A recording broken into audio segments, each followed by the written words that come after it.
You know, Time magazine, I think their clock has stopped. I cannot believe this. I get this, I have, I'll get Gmail and Yahoo and all that. Yahoo sends a daily Yahoo to me, which is. Anyway, it says that Time magazine has made Joe Biden and Kamala Harris Person of the Year as the people who had the most influence on the world during a turbulent 2020.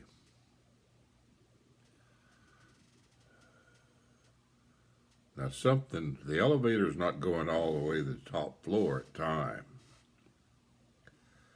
Great goodness.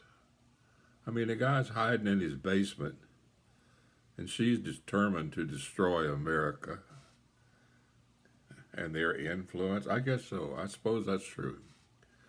That explains it. That explains how we may put them into the Oval Office. Not Joe Biden, but Kamala Harris. And the rumor has it that if Joe Biden is no longer president, something were to happen to him. I pray that doesn't happen. I have no animosity toward these two. I just don't like them. And that's my privilege. And I have the right to say it. But I don't know how long I'll be able to say it with the present political stratum that is going on around America and the world. But here's my thought. Anyone, any American, or any person claiming to be American who wants to turn this country into a socialism system is not my idea of an American. I have relatives that served in the military. They put their lives on the line. Thank God none of them were killed. But they came back different people. I think everyone who serves in the military and faces the enemy with live ammunition is a wounded warrior, some more than others. It's obvious for the people who lose a limb or they're disfigured or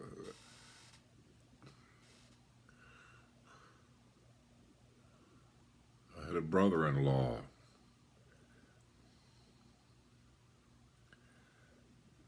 Brilliant. Could have been one of the outstanding newspaper publishers in the world.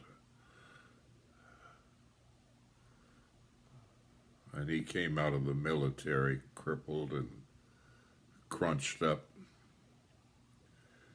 And he never was right again. Not really. Wounded warriors.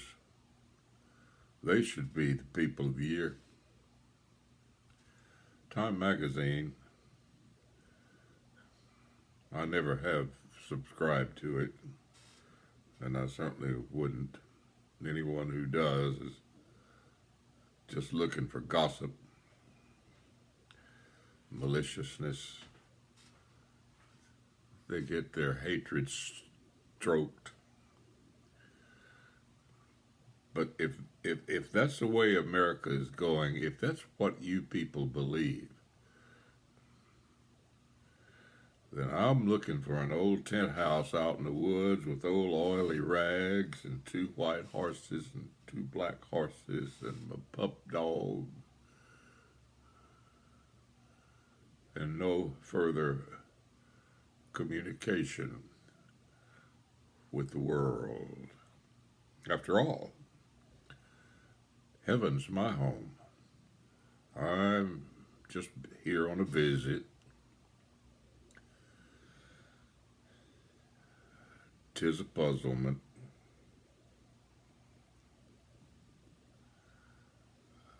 but I'm not surprised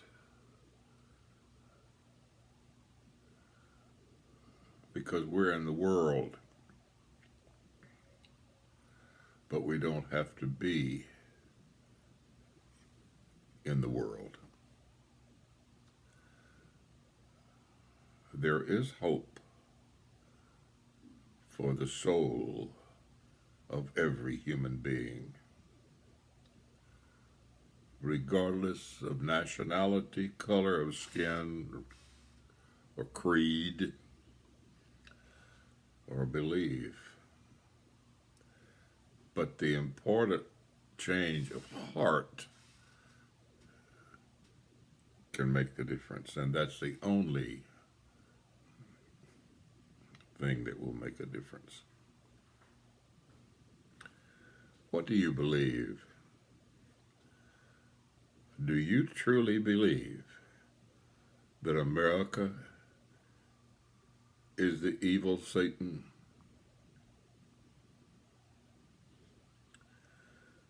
And that every other faith other than Christianity is correct?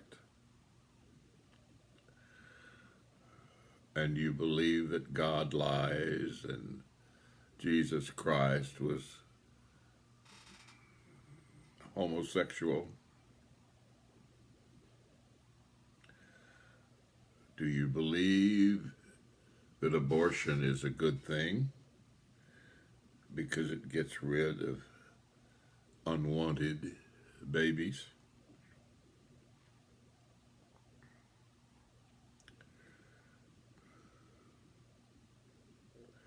Have you ever really spent time with a Down syndrome individual and just loved them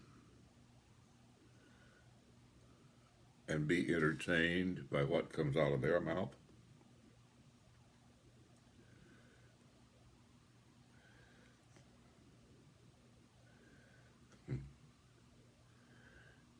There was a young kid named Bobby. Bobby must have been about 20, 25 years old. He was an avid Roy Rogers fan. He was a member of a little country church here in East Texas.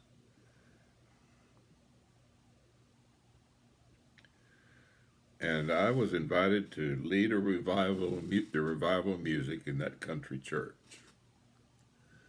And Bobby wore his cowboy hat and his Roy Rogers holsters. Now he checked the pistol at the door in the church, but we got the message. Bobby had Down syndrome. And he sat right on the front row every night, and he had his guitar. And when we would sing hymns, he'd play the same key that we were in and sing with us.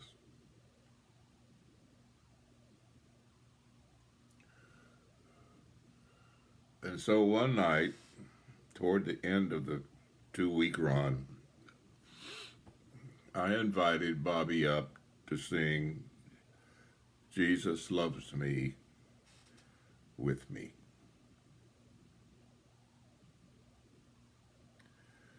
He had tears in his eyes, and he sang, "Can I sing it by myself?"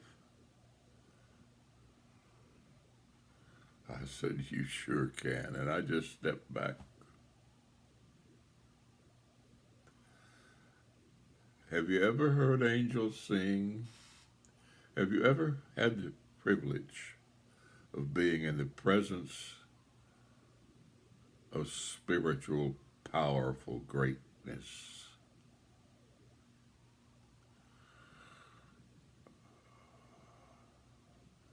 The pastor that night, there was a hush in that little church when that man sang that song.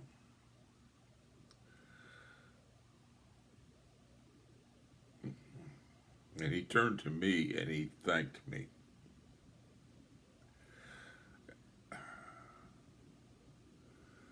Oh, we were the ones who were thankful.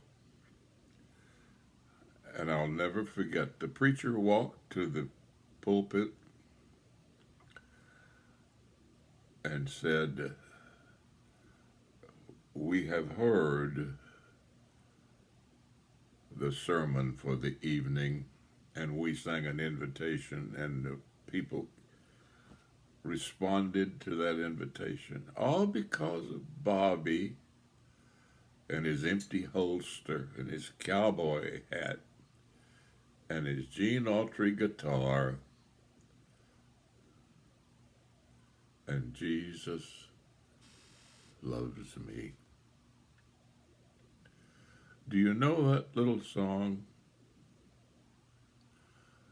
Might I sing it for you? Because I love it.